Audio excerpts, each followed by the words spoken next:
बिस्मिल्लाहिर्रहमानिर्रहीम। In the name of Allah, the most merciful, the most beneficial. आज फिर एक और नई नशिस्त में आपको खुशामदीद कहूँगा, एक नए टॉपिक के साथ।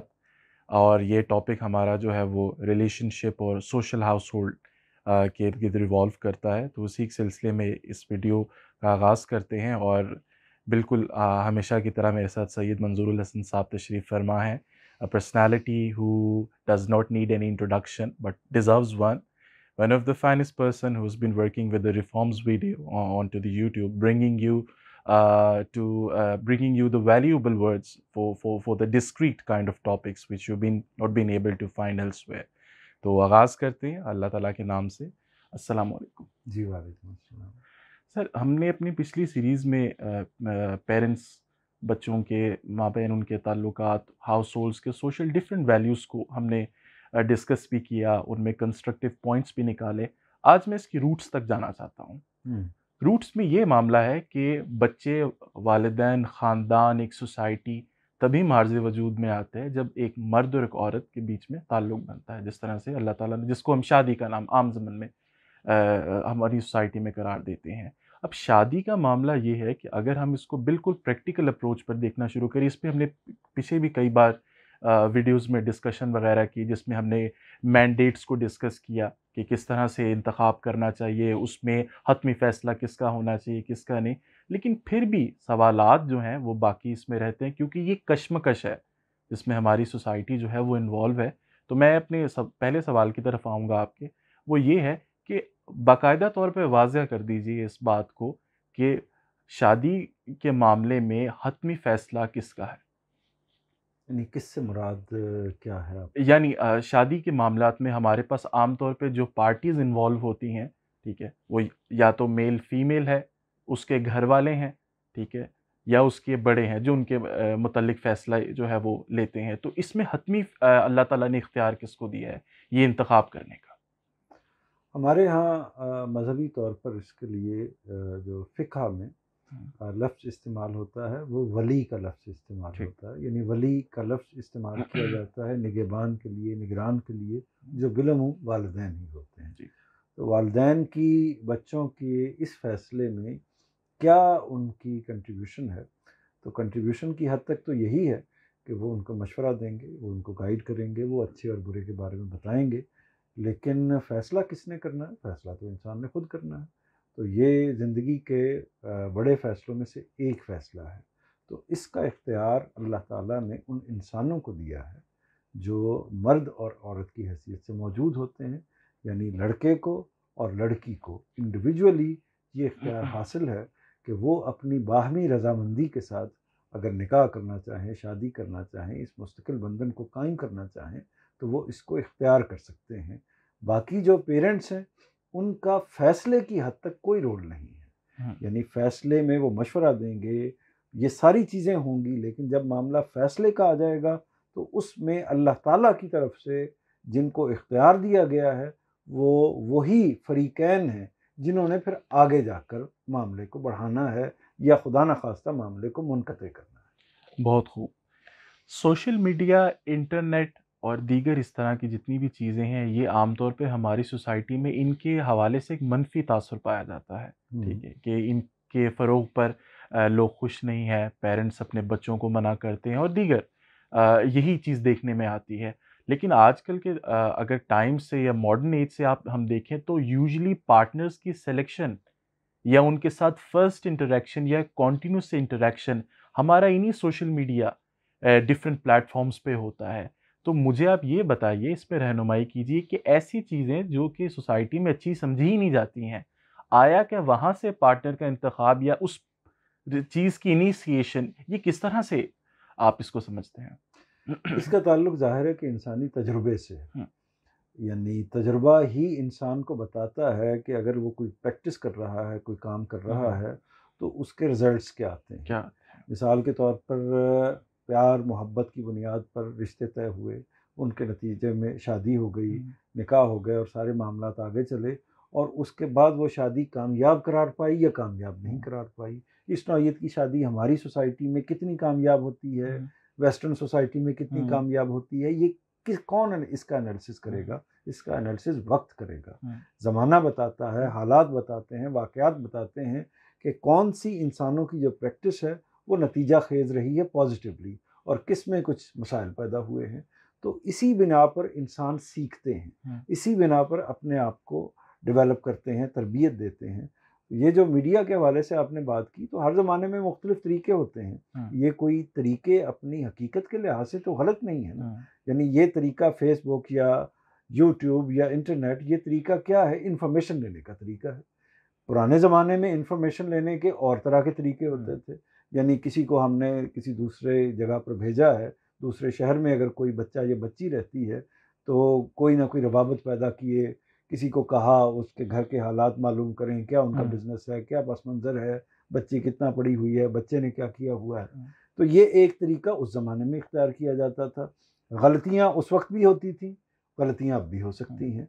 उनके भी अच्छे और बुरे नताइज निकलते थे, इनके भी अच्छे और बुरे बुरे नताइज निकलते हैं। तो इसलिए किसी भी तरीके को, ये कम्युनिकेशन के या इबलाग के या इंफॉर्मेशन लेने देने के तरीके हैं। तो तरीकों को तो हम गलत नहीं कह सकते, उसका इस्तेमाल बेहतर होना चाहिए। तो इस्तेमाल अगर हम बेहतर कर सकते हैं, मिसाल के तौर पर एक तरीका जो है वो इतना ऑथेंटिक नहीं है, तो उसको नहीं इख्तियार करना चाहिए। जी, जो तरीका ऑथेंटिक है उसी को इख्तियार करना चाहिए।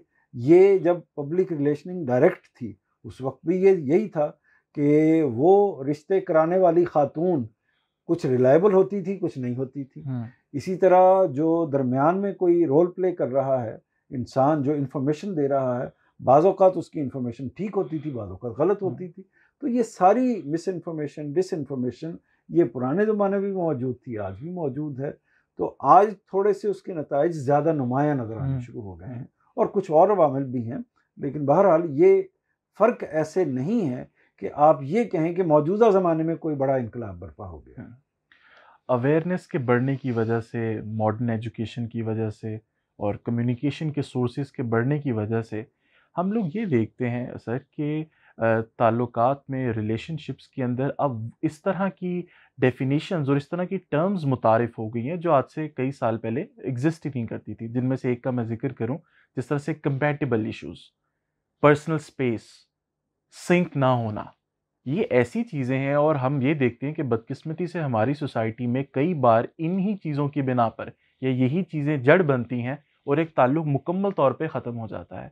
तो मुझे अब ये बताएँ कि क्या अवेयरनेस हम लोगों के लिए नुकसानदेह यहाँ साबित हो रही है या क्या एग्ज़िस्टेंस है या क्या हकीकत है इन टर्म्स की? अवेयरनेस को अगर अब मैं दूसरे मानों में इस्तेमाल करूं, यानी दूसरा लफ्ज़ दूं इसके लिए, तो आप उसके लिए लफ्ज़ इस्तेमाल करेंगे इल्म का। हुँ, इल्म कभी गैर मुफीद नहीं हो ठीक। सकता, अगर इंसान उससे सही फ़ायदा उठाना चाहे। तो इल्म तो मुफीद ही होता है, अवेयरनेस इल्म है, तो ये लिहाजा मुफीद ही होगा। हुँ, लेकिन जो फ़र्क है माजी में और हाल में, वो फ़र्क असल में इस्तिलाहात का हो सकता है। जैसे हुँ, अभी आपने बाज़ इस्तिलाहात बोली हैं, तो उस ज़माने में किसी बात को अदा करने के लिए एक तरीका होता हुँ, था और मौजूदा ज़माने में दूसरा तरीका है। या माजी के ज़माने में कुछ चीज़ों का इज़हार होता ही नहीं होता था, मौक़े ना होने की हुँ, बुनियाद पर। मौजूदा ज़माने में उनका इज़हार हो जाता है। या माजी के ज़माने में कुछ ऐसी पाबंदियों या सख्तियों की वजह से ये गुंजाइश नहीं होती थी कि इंसान स्टैंड कर सके, बात कर सके। अब वो तब्दीली आ चुकी है। तो इस तरह की इसका मतलब ये नहीं है कि इंसान बदल गया हुआ हुँ, है। हुँ, इंसान का जो अंदर है, जो उसकी नफ्सियात है, जो उसकी ख्वाहिशात हैं, जो 5000 साल पहले के इंसान के अंदर मौजूद थी, वही आज के इंसान हुँ, के अंदर मौजूद हैं। हुँ, जैसे उसने फैमिली को लेकर चलना है, जैसे उसने सोसाइटी बनानी है, जैसे उसने आगे बढ़ना है, ठीक, तरक्की करनी है, ठीक, एक दूसरे से इत्तेफाक इख्तिलाफ करना है, तो इसमें कोई तगय्युर तब्दीली नहीं है। ठीक। चूँकि हम लोग मॉडर्नाइज़ेशन की बात कर रहे हैं और इसमें इंडिपेंडेंस की बात कर रहे हैं कि हुँ, कितना खुद मुख्तार हो गए हैं मेल और ख़ासकर फीमेल जेंडर वक़्त के साथ-साथ ज्यों-ज्यों हम लोग डेवलपमेंट को विटनेस करते जा रहे हैं। आम तौर पे इसमें ज़्यादातर ये चीज़ देखने की आती है कि जैसे माज़ी में हुआ करता था कि वालिदैन या बड़े, ठीक है, पार्टनर्स का इंतख़ाब किया करते थे या रिश्ते वग़ैरह आया करते थे, जिस तरह से आपने रिश्ते करवाने वाले मीडिएटर की भी बात की। अब वक़्त बदल गया है, अब लोग खुद इंतख़ाब उसका करते हैं। एक बड़ी बुनियादी चीज़ जो देखने में सामने आती है वो ये है कि पेरेंट्स और बड़े लोग जो कि तजवीज़ देने और एडवाइस देने की जगह पर खड़े होते हैं, उनका हमेशा एक फितरी ऑपोजिशन या एक रिजेंटमेंट उनकी होती है उस वाले पार्टनर से जिसका इंतखाब आप खुद करके लेकर आए होते हैं। क्या वजह आपको लगता है इस बात की, संभल की? ये आमतौर पर मौजूदा ज़माने में इसलिए नुमायाँ हो गया है कि थोड़ा-सा जनरेशन गैप निस्बतन जो ज़्यादा हुआ है इस हुँ, ज़माने के अंदर, उसकी वजह यही है कि सिविलाइज़ेशन में, तहज़ीब में जो तब्दीलियाँ हुई हैं, वो ज़्यादा तेज़ी के साथ हुई हुँ, हैं। इस वजह से ये ज़्यादा नुमायाँ लगती है। अगर थोड़ी-सी स्लो स्पीड के साथ होता तो इतना ज़्यादा नुमायाँ महसूस ना होता। लेकिन जो ये है पेरेंट्स की तरफ से या बच्चों के साथ जो इस नौइयत के मामलात हैं, क्या ये सिर्फ़ रिश्तेदारी या शादी के मामलात हैं? हुँ, हर जगह पर ये मसला पैदा बिल्कुल, हो रहा है, ठीक। आजकल के ज़माने में। आजकल के ज़माने में बच्चा निस्बतन इस जगह पर खड़ा हो गया है, इसमें ज़ाहिर है कि मैं इसको पॉज़िटिव कंट्रीब्यूशन कहूँगा। असल में तो ये इस्लाम ही का कंट्रीब्यूशन है, लेकिन पॉज़िटिव कंट्रीब्यूशन हमारी मॉडर्न सोसाइटी का है कि जिसने नौजवान को या इंसान को इस जगह पर खड़ा किया है कि उसके फ़ैसले का ज़िम्मेदार वो खुद है। हुँ, तो जब इस जगह पर खड़ा किया है, यानी सोसाइटी को इस चीज़ को सोसाइटी की एक वैल्यू के तौर पर तस्लीम कर लिया गया है, तो अब इसके बाद, और ये कोई ऐसी चीज़ नहीं कि एबनॉर्मल बात है, ठीक। ये दीन की असासात में से एक असास हुँ, है। तो इसलिए मैं ये समझता हूँ कि ये जो तब्दीली आई है, ये अभी सोसाइटीज़ इसको कबूल नहीं कर रही। चूँकि कबूल नहीं कर रही, और इसमें जब भी कोई इस तरह की तब्दीली आती है, तो वो थोड़ी-सी अब्रप्ट होती है। हुँ, थोड़ी-सी इस तरीके से होती है कि जंप जितना लगना चाहिए उससे ज़्यादा लग जाता है बाज़ औक़ात। हुँ, तो इसलिए ये थोड़े अरसे बाद ये चीज़ें नॉर्मल हो जाती हैं। तो चूँकि हम उस फ़ेज़ में से गुज़र रहे हैं, तो इसलिए ज़्यादा महसूस हो रहा है। ये कन्वर्जन या ये चेंजेज़ इस वक़्त एक तरह से इम्प्लीमेंट हो रही हैं, इसलिए ज़्यादा महसूस हो रहा है। वरना आप तवक्को हम करते हैं कि इंशाअल्लाह ये आइंदा कुछ अरसे में ये चीज़ें स्टेबल हो जाएँगी इंशाअल्लाह। इस प्रोग्राम के आखिरी सवाल की तरफ बढ़ूँगा। वो ये है कि चूँकि हम बार-बार डेवलपमेंट और मॉडर्नाइज़ेशन की बात करते जा रहे हैं, इसमें जो बुनियादी चीज़ है वो हुकूक हैं, राइट्स। तो मेरा सवाल ये है कि बदकिस्मती से सोसाइटी में हमारे डाइवोर्स रेट या तलाक का जो एक शरह है, एक रेशो है, वो बढ़ गई है वक़्त के साथ-साथ, जो कि माज़ी में शायद नहीं थी। अदाद-ओ-शुमार यही बताते हैं। इसमें मैं जानना ये चाहूँगा कि आया क्या हमें हमारे हुकूक ज़्यादा वाज़ेह हो गए हैं या हम शॉर्ट टेम्पर हो गए हैं, जिसकी वज़ह से ये कार्रवाई जो है वो बेशतर अमल में आ जाती है? मेरे ख़्याल में इसका ताल्लुक ये देखना चाहिए कि किस चीज़ से है। इसका ताल्लुक इस बात से है कि इंसान किस बुनियाद पर फ़ैसले कर रहे हैं। वो फ़ैसले अपनी बुनियाद पर कर रहे हैं या दूसरों की बुनियाद पर कर रहे हैं। तो ये चेंज जो आई है, इस चेंज के असरात हैं। हुँ, यानी चेंज में पहले ख़ारजी अवामिल ज़्यादा कार फरमा थे, ज़्यादा इफ़ेक्टिव थे। ख़ारजी अवामिल से मुराद ये है कि मुझसे बाहर की जो चीज़ें हैं, हुँ, वो सोसाइटी है, वो मिसाल के तौर पर कोई इल्म है, जैसे कि मज़हबी इल्म के रेफ़रेंस से कई चीज़ें हुँ, जो हर इलाके का, हर जगह का अपना मज़हब हो सकता हुँ, है। तो मज़हबी असरात हो गए, माशरती असरात हो गए, इसी तरह पेरेंट्स के असरात हो गए। तो ये ख़ारजी अवामिल थे जो इंसान पर ज़्यादा असरानंदाज़ होते थे। तो मौजूदा ज़माने में एक तब्दीली आई है कि आहिस्ता-आहिस्ता इन ख़ारजी अवामिल को इंसानों ने कम करना शुरू किया है हुँ, और अपने इनर सेल्फ को ज़्यादा नुमायाँ करने की ठीक, कोशिश की है। ठीक।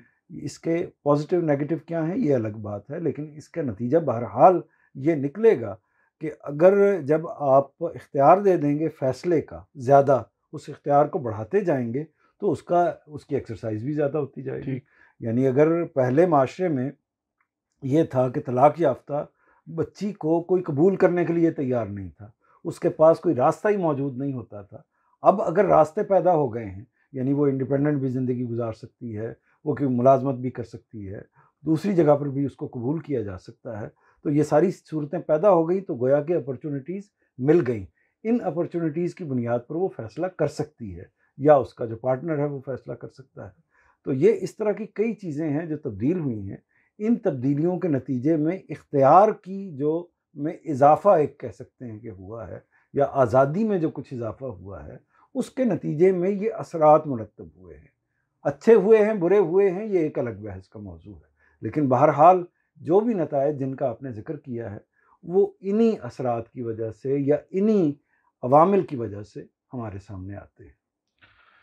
बहुत शुक्रिया सईद मंजूर हसन साहब, और अब हम अपने प्रोग्राम को अख्ताम करते हैं।